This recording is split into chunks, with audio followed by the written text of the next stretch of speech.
Olá, tudo bem? O filme começa a bordo do grande navio Northumberland, que corta o oceano a caminho de São Francisco.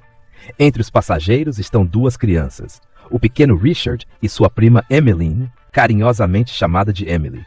Curiosos, os dois sobem no mastro do navio e ficam maravilhados com aquela imensidão azul que parece não ter fim. Mas a aventura dura pouco. Preocupado com a segurança deles, Arthur, o pai de Richard, os chama de volta para o convés. Ele só pensa em uma coisa: levar as crianças em segurança para a terra firme. Afinal, depois da morte da mãe de Richard e dos pais de Emily, elas são tudo o que ele tem. A bronca é interrompida quando dois tubarões aparecem brincando próximos ao navio. Empolgados, os dois correm para observá-los de perto. Mais tarde, em busca de novas aventuras, as crianças entram escondidas na cabine do chefe Paddy Button. Lá dentro eles encontram algumas fotos de mulheres nuas e ficam olhando, curiosos e surpresos. Mas a exploração é interrompida quando Paddy aparece de repente. Ele se irrita e decide dar uma bronca nos dois. Só que um marinheiro começa a gritar: há um incêndio no porão! E para piorar, o fogo está atingindo caixas de pólvora, prestes a explodir. O pânico toma conta de todos. Tripulantes e passageiros correm para os barcos de resgate. Paddy, sem perder tempo, pega as crianças, coloca os dois em um dos botes e foge dali às pressas, se afastando da explosão. Uma espessa neblina envolve os botes, e aos poucos cada um deles se perde de vista. Quando o dia amanhece, a neblina se dissipa, e Paddy acorda com o barulho de um baú batendo na lateral do barco. Ele abre o baú, na esperança de encontrar comida ou água, mas lá dentro só há roupas, uma caixa de música e um estereoscópio com algumas fotos. Enquanto isso, eles continuam à deriva, famintos e com sede. No pôr do sol, tentando distrair as crianças da sede insuportável, Paddy inventa uma história. Diz que o sol sibila quando encosta na superfície da água. Na manhã seguinte, os três avistam terra.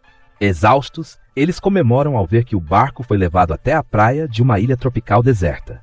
Ao desembarcar, Paddy, experiente como é, rapidamente encontra água fresca, mangas e um cacho de bananas maduras para alimentar os dois.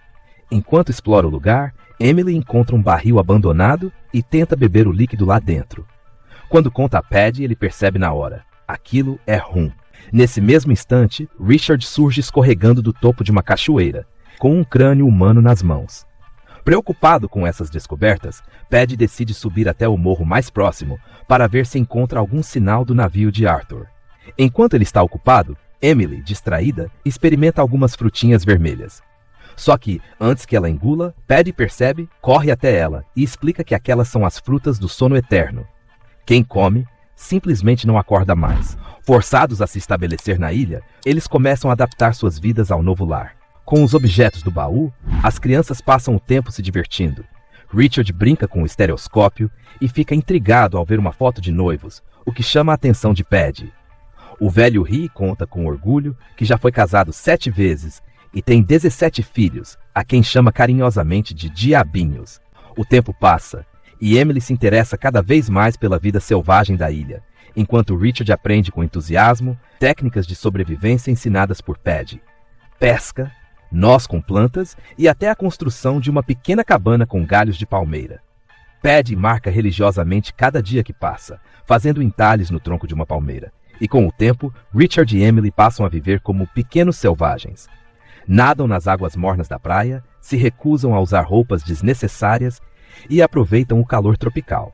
À noite, enquanto os dois dormem, Paddy bebe um pouco de rum e fica observando o horizonte, na esperança de que um navio apareça. Mas, durante um passeio pelo outro lado da ilha, ele vê algo que o assusta. Naquela noite, perto da fogueira, Paddy é direto. Eles não podem, em hipótese alguma, atravessar para o outro lado da ilha. E para garantir que obedeçam, ele reforça a história de que do outro lado vive um bicho-papão que mastiga crianças com os ossos e tudo, e depois as engole como se fossem docinhos. Com o tempo, Paddy começa a beber cada vez mais do barril de rum. À noite, depois de algumas doses, ele dança com as crianças ao redor da fogueira, usando as roupas femininas que encontraram no baú do navio, arrancando gargalhadas de Richard e Emily. Mas, numa manhã, depois de mais uma dessas noites de bebedeira, Paddy decide nadar, abraçado ao seu precioso barril, enquanto as crianças dormem tranquilas. Horas depois, um grito estridente vindo de uma arara acorda os dois. Assustados, Richard e Emily saem correndo pela praia, mas não encontram o velho em lugar nenhum. Preocupados, pegam a luneta e do alto avistam Paddy, deitado na areia de uma praia mais distante, abraçado ao barril, aparentemente dormindo. Aliviados, os dois pegam um barquinho e remam até lá, rindo e planejando uma pegadinha. Colocar uma coroa de flores na cabeça do velho antes que ele acorde. Mas ao virarem o corpo dele, o riso morre na mesma hora. O rosto de Paddy está azul, sem vida, e caranguejos já começam a se acomodar ao redor da boca dele. Horrorizada, Emily não suporta nem olhar. Na manhã seguinte, os dois recolhem os poucos pertences que têm, colocam tudo no barco e deixam aquela praia para trás, silenciosos. Enquanto remam ao redor da ilha, avistam uma pequena lagoa escondida, um verdadeiro paraíso de águas azuis, calmas e cristalinas. Ali decidem começar uma nova vida. Com o passar do tempo, Richard domina todas as técnicas que Paddy ensinou. Ele pesca com facilidade, coleta frutas e até constrói uma cabana nova, bem estruturada para os dois. Instalados no novo lar, passam os dias nadando pelos recifes, explorando o mundo submarino e aproveitando cada detalhe daquele refúgio tropical. Os anos passam sem que eles percebam. Agora, já adolescentes, Richard e Emily vivem em uma cabana de 2 andares construída com as próprias mãos. Mas junto com a adolescência, chegam também as primeiras brigas. Sem entender o que está acontecendo com seus corpos e emoções, os dois tentam evitar discussões, mas a irritabilidade de Emily parece não ter fim. E pequenos conflitos se tornam cada vez mais comuns. Um dia, enquanto nada sozinha, Emily percebe algo estranho. Começa a sangrar sem entender por quê. Assustada, ela grita por Richard, que corre para ajudá-la, mas a garota confusa o afasta bruscamente. Mais tarde, Richard tenta entender o que está acontecendo, mas percebe que entre os dois, agora existe uma barreira de segredos que ele não consegue atravessar. Emily, cada vez mais reservada, evita falar sobre o assunto, especialmente quando os olhos dela cruzam com o corpo musculoso e bronzeado de Richard, enquanto ele trabalha na construção de uma jangada. Apesar das tensões, eles acabam fazendo as pazes. Numa tarde tranquila, sentam-se juntos para assistir ao pôr do sol. Enquanto o céu se pinta de tons alaranjados, relembram os pais que perderam, e por um instante, Richard sonha que o pai, Arthur, um dia vai aparecer navegando em um navio para levá-los de volta para casa. O calor do pôr do sol faz os dois lembrarem também de Paddy. E eles tentam ouvir, no som das ondas, aquele sibilo que o velho dizia existir quando o sol encosta na água. Mais tarde, enquanto fritam alguns peixes na fogueira, Richard, com a ingenuidade de uma criança, começa a fazer perguntas sem parar, imaginando um livro mágico que caia do céu, trazendo respostas para todos os mistérios que o cercam. Emily, paciente, apenas sorri e diz que só Deus conhece todas as respostas. No meio da noite, um som distante de tambores vem do outro lado da ilha, ecoando entre as árvores. Richard e Emily se entreolham, assustados, e passam o resto da noite escondidos na cabana, ouvindo aquele som ameaçador. Os dias seguintes voltam a ser calmos. Numa tarde chuvosa, Richard se diverte dentro da cabana tocando uma flauta que ele mesmo construiu, mas o som irrita Emily. Furiosa, ela pega um guarda-chuva e, rindo, começa a provocá-lo. Ele corre atrás dela pela praia, e a brincadeira termina com Richard jogando Emily na areia. Ele se deita sobre ela, rindo, e só a solta quando ela admite, entre gargalhadas, que ele é o melhor nadador e o mais rápido da ilha. Mais tarde, ao cair da noite, Emily corre até o mar iluminado pelo plâncton que brilha na água escura. Fascinada, ela começa a brincar, desenhando círculos luminosos ao seu redor. Richard, hipnotizado, a observa de longe até não resistir. Mergulha na água e nada até ela, os dois rindo sob o céu estrelado. No dia seguinte, enquanto Richard pesca nos recifes, Emily, curiosa, decide explorar o outro lado da ilha. Entre a vegetação densa, ela encontra uma imensa estátua de pedra com feições humanas. Assustada e ao mesmo tempo intrigada, ajoelha-se diante da figura, acreditando que se trata de alguma divindade misteriosa. Mas de repente, um detalhe a paralisa de horror.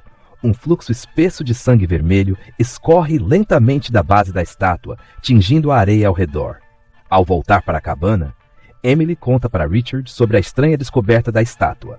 Mas em vez de ouvir, o garoto explode de raiva por ela ter desrespeitado a única regra. Sem dizer mais nada, ele se afasta, deixando-a falando sozinha. Tentando se acalmar, Emily vai dormir, mas nem nos sonhos ela encontra paz. Logo, a imagem daquela divindade estranha é substituída por visões terríveis da morte de Richard. Despertando assustada, a garota grita e pede para ele nunca mais deixá-la sozinha. Movida pelo desespero, ela o beija nos lábios, mas recua imediatamente, como um animal acuado. Richard, intrigado com aquele novo sentimento, se aproxima dela aos poucos, principalmente à noite. Mas quando chega a manhã, Emily se afasta, confusa e nervosa. Richard se ocupa longe da cabana. No horizonte, um enorme veleiro surge. Ele grita de alegria, mas Emily, que está calmamente pendurando roupas, não acende a fogueira no topo da colina, o sinal combinado para atrair ajuda. Irritado, Richard se descontrola. Ele arruma suas coisas em uma jangada improvisada e decide deixar a ilha, sonhando em chegar a São Francisco. Mas seu plano afunda, literalmente. A jangada mal sai da praia antes de desaparecer no fundo como uma pedra. Na areia, Emily o recebe com provocações e a briga explode de vez. Furioso, Richard dá um tapa no rosto dela e, tomado pelo orgulho, joga suas coisas para fora da cabana, mandando-a encontrar outro abrigo. Sozinha, Emily tenta se virar, mas acaba pisando em um peixe venenoso. Com uma febre intensa, desorientada e delirando, ela implora para ser levada até a estátua. Aflito, Richard carrega a garota até lá e, desesperado, passa a noite inteira rezando pela vida dela. Quando o sol nasce, Emily finalmente se recupera. O alívio aproxima os dois de novo, apagando as brigas passadas. A rotina tranquila da ilha volta, mas agora com um toque diferente. Aos poucos, os dois sucumbem a uma atração que já não conseguem ignorar. Cada dia é preenchido por momentos de carinho e um amor puro, quase inocente. Eles se tornam inseparáveis, vivendo intensamente aquele paraíso tropical. Richard mal deixa Emily sozinha, nem mesmo na hora das refeições, que agora estão cada vez mais frequentes. Mas logo algo estranho começa a acontecer. Emily passa mal e vomita.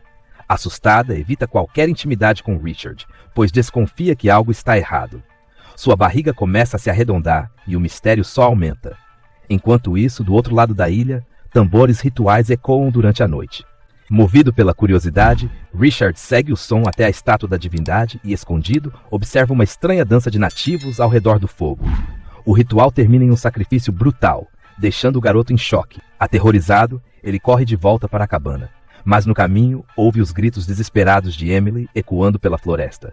Desesperado, Richard imagina o pior: os nativos atacando. Mas ao encontrá-la, percebe que não é nada disso. Emily está viva, mas com dificuldades para respirar, segurando a barriga com força, sem conseguir dizer uma única palavra. E então, o silêncio da ilha é quebrado pelo choro alto de um bebê. Emily dá à luz um menino saudável. O casal, ainda sem entender o milagre, decide não pensar muito no mistério do nascimento. Para Richard, no entanto, a visão da noite anterior deixa uma marca profunda. Ele passa a afiar suas lanças todos os dias, e pronto para proteger a pequena família de qualquer ameaça dos nativos. Agora, tudo gira em torno do bebê. Os primeiros dias do pequeno na ilha são mágicos, cheios de amor, risadas e descobertas naquele paraíso selvagem. Os jovens pais se dedicam a proporcionar ao pequeno, com seus cabelos loirinhos e sorriso inocente, a melhor infância possível naquele paraíso isolado. Em um desses dias, durante um passeio mais distante da cabana, Richard mostra para o pequeno uma praia coberta de argila. Lá, ele mergulha na lama, fazendo palhaçadas e imitando monstros, enquanto o menino cai na gargalhada. Mas cobertos de barro e irreconhecíveis, eles não percebem que do mar, um navio se aproxima. É Arthur, o tio que há anos procura por seu filho e sobrinho desaparecidos. Com a luneta em mãos, ele vasculha cada detalhe da costa e, aos poucos, o navio se aproxima da ilha. Quem nota primeiro é o pequeno, apontando com os dedinhos curiosos. Com olhares ansiosos, Richard e Emily entendem, sem trocar uma palavra, que não estão prontos para abandonar aquele pedaço de paraíso. Então pegam o menino no colo e correm para se esconder no meio da densa vegetação tropical. Sem reconhecer os três, Arthur ordena que o capitão siga a viagem. No mesmo dia, o trio pega o barco e vai até a velha cabana para Richard colher algumas bananas. Emily fica com o bebê, observando a praia à distância, sempre atenta, enquanto o pequeno curioso se distrai com frutas vermelhas que encontra por ali. Ele as leva para dentro do barco sem que a mãe perceba. Sentada, perdida em pensamentos, Emily embala o menino e espera Richard voltar. Mas sem que ela note, o barco começa a se afastar lentamente da costa. Quando percebe, já é tarde. Desesperada, ela pede ajuda, e Richard mergulha imediatamente na água, nadando com toda a força em direção ao barco. É nesse momento que um tubarão surge, cortando a superfície atrás dele. Richard tenta desviar, lutar, mas no caos da situação, o segundo remo se perde, e o barco começa a se afastar cada vez mais em direção ao mar aberto. Ele tenta alcançá-los com as mãos, mas as ondas não dão trégua. Sem remos, sem controle e à mercê das correntes, a pequena família se vê à deriva, sendo levada para longe da ilha. Os dias passam e a fome e a sede se tornam insuportáveis. O pequeno, sem entender a gravidade da situação, começa a comer as frutas vermelhas que havia recolhido. Quando Richard e Emily percebem, já é tarde demais. O menino adormece com um leve sorriso. Sabendo que não há volta, Richard entrega silenciosamente as frutas para Emily. Num olhar de compreensão mútua, ela aceita. Juntos os dois comem as mesmas frutas, entregando-se à paz que vem antes do fim. Enquanto isso, no horizonte, o navio de Arthur continua sua busca incansável. Um marinheiro avista algo no mar, um pequeno barco à deriva. Ao se aproximarem, reconhecem nos rostos serenos e adormecidos Richard, Emily e o bebê. Ansioso, Arthur pergunta se eles estão mortos. Com a voz embargada, o marinheiro responde: não, só estão dormindo. E assim termina o filme, A Lagoa Azul. Até o próximo recap, valeu e até mais.